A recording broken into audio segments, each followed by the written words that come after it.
अपनी बात पार्टी की तरफ से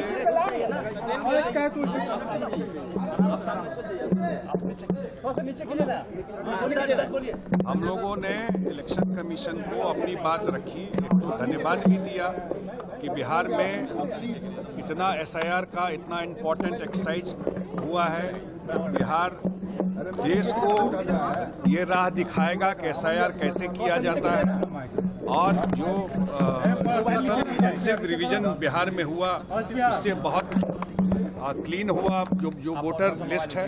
दूसरा, हम लोगों ने आग्रह किया है कि बिहार में एक फेज में चुनाव।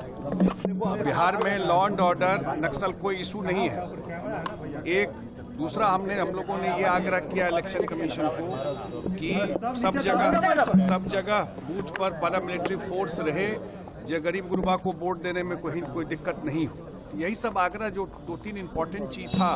छठ के बाद बहुत सारे लोग रहते हैं, तो चुनाव का डेट तय हो जाए कि जो लोग बाहर से भी जो आते हैं छठ में वो अपना वोट दे सके। यही सब हम लोगों ने आग्रह किया इलेक्शन कमीशन। कितने फेजों में चुनाव के लिए? अब ये तो इलेक्शन कमीशन तय करेगा, लेकिन हम लोगों ने एक फेज का हम लोगों ने एक फेज के लिए सुझाव दिया कि एक फेज में चुनाव बिहार में हो, क्योंकि बिहार में कानून व्यवस्था दुरुस्त है, कोई नक्सलिज्म का इशू नहीं है।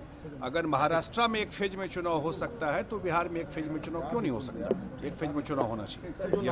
क्या उस पर भी कोई चर्चा हुई है? नहीं, इस पर कोई बात, मैंने कहा नहीं, ये एक्सरसाइज बहुत अच्छा एक्सरसाइज था। सारे पार्टियों को इन्वॉल्व किया गया यहाँ पर, और उस पर कोई चर्चा नहीं था। तो इलेक्शन में कैसे इलेक्शन का प्रक्रिया होगा, हम लोग कहा कि सब जगह पैरामिलिट्री फोर्स रहे, जो कहीं किसी को दिक्कत नहीं हो वोट देने में।